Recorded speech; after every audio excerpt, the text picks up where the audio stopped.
안녕하세요, 미강 디자인입니다. 오늘의 컨텐츠는 욕실 리모델링에 대해서 여러분들하고 얘기해 보려고 하는데요. 우선 욕실은 크게 습식과 건식 두 가지 시공 방법이 있습니다. 첫 번째 습식 욕실은 우리가 알고 있고 많이 사용하고 계시는 타일 욕실이고요. 두 번째 건식 욕실은 요즘 시중에 많이 시공되고 있는 한센바스가 그 대표적인 예입니다. 그럼 습식 욕실과 건식 욕실에 대해서 좀 더 구체적으로 자재나 규격, 디자인 부분에 대해서 알아보도록 할게요.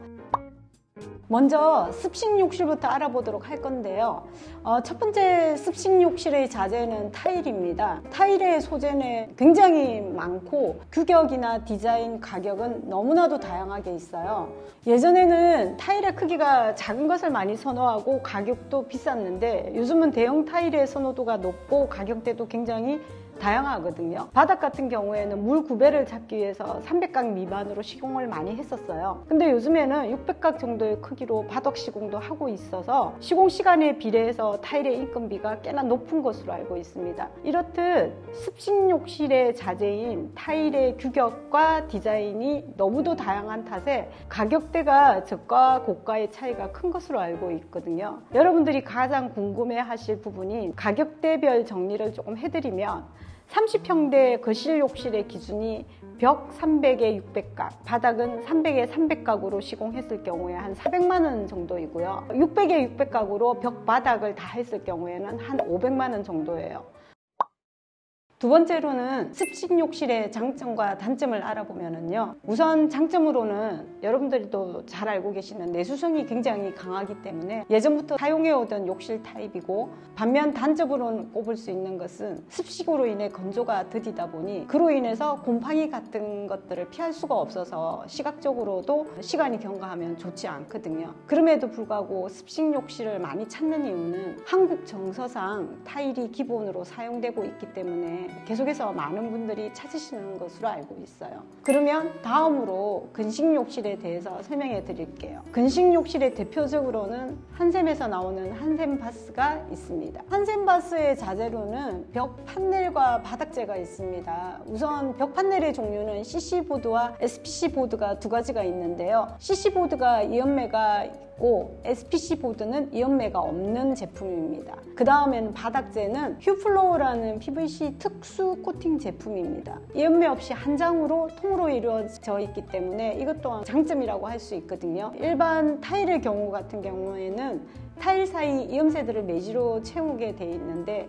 그 매지가 물을 흡수하면서 곰팡이가 생기게 되는 거거든요. 하지만 한센바스의 경우 너비 약 60cm의 판넬을 벽면에 시공하고 바닥은 휴플로어 한 장으로 이염새 없이 시공을 하고 있습니다. 그리고 판넬 사이를 매지를 사용하여 채우는 것이 아니라 몰딩으로 마감하기 때문에 곰팡이 걱정이 줄고 청소 관리가 굉장히 용이하다고 해요. 그리고 두 번째로는 굉장히 안전하거든요. 일반 타일과 다르게 엠보 처리가 되어 있기 때문에 마찰 개수가 높아서 미끄러움을 방지할 수 있고요. 일반 타일의 경우 물을 머금는 성질이 있어 미끄러지는 낙상사고가 발생할 수 있는데 플로어는 미끄럼 없이 아이나 어르신이 있는 가정에 굉장히 추천드리는 소재입니다. 세 번째로는 시공이 굉장히 간편합니다. 한센바스는 득방 시공을 하고 있기 때문에 타일 공사와는 다르게 시공할 때 소음, 먼지나 분진 같은 것들이 굉장히 줄어들고요. 타일은 평균적으로 약 3일 정도의 시간이 소요되고 먼지와 소음, 분진이 발생하여 살면서 공사하기에는 한센바스를 추천드립니다.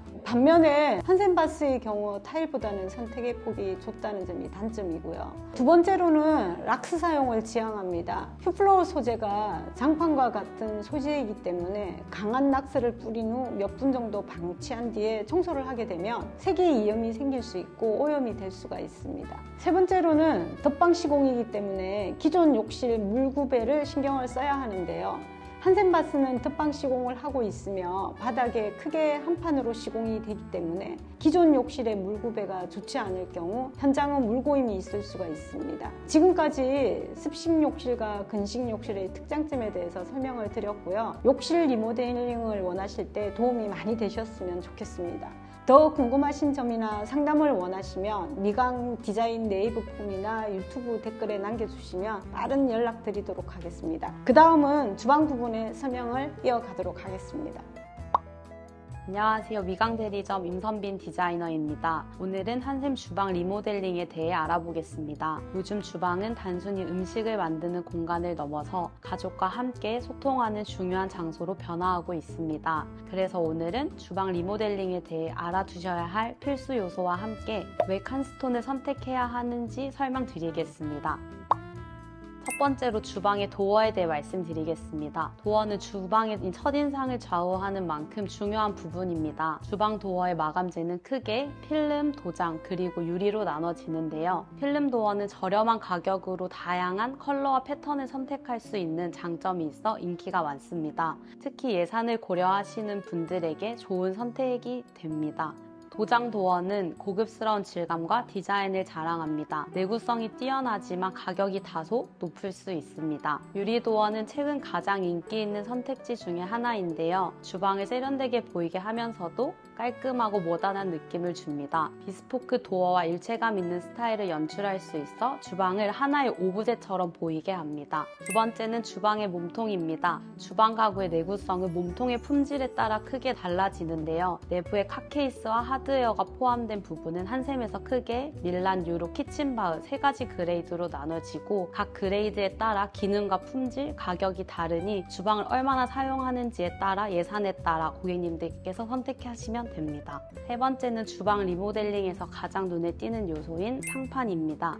상판은 주방 분위기를 좌우하는 핵심인데요. 상판 재질로는 인조 대리석, 세라믹, 그리고 칸스톤이 있습니다. 인조 대리석은 자연석의 고급스러운 느낌을 제공하면서도 관리가 용이해 많은 분들께서 선택하는 소재입니다. 가격이 비교적 저렴하고 스크래치와 열에 강한 점이 장점입니다. 세라믹은 최근 가장 인기 있는 상판 재질 중에 하나인데요. 고온에서 변형이 없고 내구성이 매우 뛰어나고 다양한 디자인과 색상이 있어 개인의 취향을 반영할 수 있는 장점이 있습니다. 칸스톤은 인조 대리석과 자연석의 장점을 결합한 재질로 내구성이 뛰어나고 아름다움까지 더해 프리미엄 재질입니다. 긁힘이나 오염에도 강해 오랜 시간 동안 깨끗하게 사용할 수 있는 장점이 있습니다. 주방의 상판을 고민하시는 분이라면 칸스톤을 꼭 해보세요. 상판은 실용성과 미관을 고려해야 하는 부분인 만큼 반드시 신중하게 선택하세요. 마지막으로 주방 4대 기기에 대해 말씀드리겠습니다. 쿡탑, 후드, 싱크볼, 수전은 주방 핵심 기기인데요. 각 기기의 품질과 디자인에 따라 가격 차이도 있고 주방의 스타일과 기능성을 모두 고려하여 선택하는 것이 중요합니다. 쿡탑과 후드는 조리의 편리함을, 싱크볼과 수전은 위생과 물의 사용의 편리함을 좌우하는 중요한 요소이기 때문에 신중한 선택이 필요합니다.